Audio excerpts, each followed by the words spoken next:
Ladies and gentlemen, welcome to another episode of Behind the Lens with Carole and Prash, where, as always, we strive to bring you timely and topical insights in a box.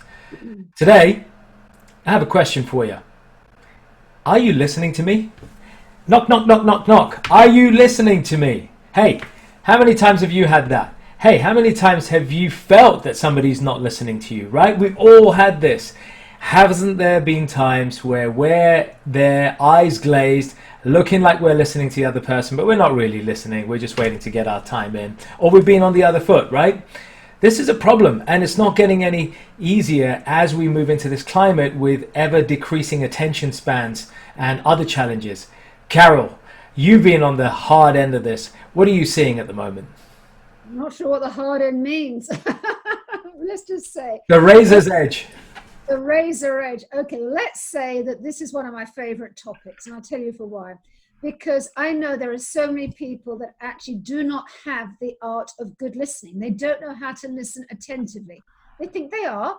They are using their telephones at the same time as they're speaking, or they're on the computer at the same time as someone's talking to them. They don't lift their eyes off of the screen, and they say things like tap, tap, tap, tap. Yes, of course I'm listening. Well, I've got to say to you, no, they're not. What they're doing is half listening. And don't ask that person to repeat back what you've said to them when they're talking, because they're not going to remember, because they actually don't understand the meaning of the word complete attention. The good news is, here's the good news. The good news is that it's a skill set. And as a skill set, it can be taught, which is where I come in as one of my favorite topics, because I love training managers to actually learn to communicate. Because if they learn to communicate and listen with both ears, then it's going to be far more beneficial for them and for their teams. So the good news is it's a skill set, and the good news again is it can be taught. So that's a great platform, and it gives everyone hope. So for all of us who are tuned in, whether you're a leader, whether you're somewhere as a professional just trying to grow, or you just know that you need to sharpen up those abilities outside the workplace, what are some practical tips, Carole, from all those years that you've been doing this, that we could have our audience take away? I think that a lot of managers in particular have been trained have been promoted into their roles because of their technical expertise, but not necessarily because of their people management skills or their communication skills. So we can't blame them and say, you can't listen properly. Well, they've never actually been trained, and they didn't actually put their hand up for the job and say, oh yes, I want to be a people manager. So that didn't necessarily happen.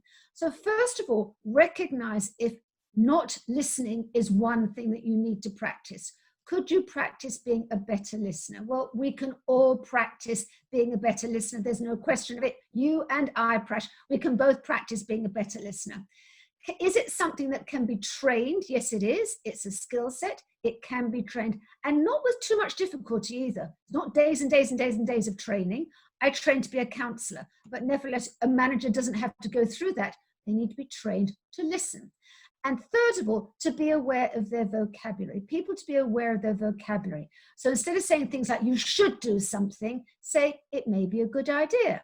Instead of saying things like, you must do something, say, it could be helpful. So there are some little tools there and some tips there for people to actually be able to think to themselves, I could actually do that. Awesome, Carole. And folks, let me add to those invaluable tips that Carole has shared, and let's talk a little bit about active listening. So another great tip is to practice what we call active listening, which, as the name suggests, is actively listening. That means to concentrate, understand, respond, and then remember, as Carole alluded to, remember what is being said rather than just passively hearing the message of the speaker. Another style of listening is empathetic listening. That's a different style of listening.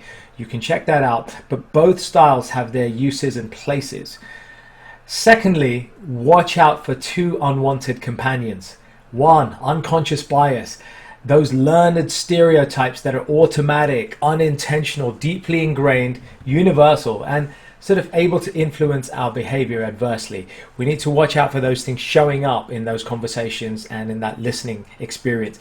And the second unwanted companion, self-projecting. Be careful you're not projecting your own bundle of opinions and experiences, good or bad, and judgments on the person when you're supposed to be actually listening to them empathically. Watch out for those telltale signs: solutionizing, judging, body language, emotions being triggered. And I want to leave with this last tip. There is a great show that I've been getting into on Amazon Prime called New Amsterdam.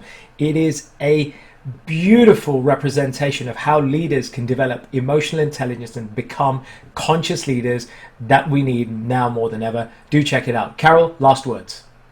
The last word is this: if you don't know whether you're a good listener or not, ask other people around you, people who know you, people who trust you, and may I dare say it, who may give an honest opinion. And when they say to you, maybe you're not a great listener, don't start shouting and screaming and saying, yes, of course I am. Maybe listen to what they're saying and then think to yourself, is there something I can do about it? What a great way to end. Folks, thanks for tuning in as always. And if you feel that there is something that you can add to this dialogue and share your own experiences or questions, or if you'd like some support with either of us or both of us helping you to navigate that journey to better listening and more successful leadership, drop us a line. We'd love to help you. That's it from me. Carole? Bye for now. Bye for now.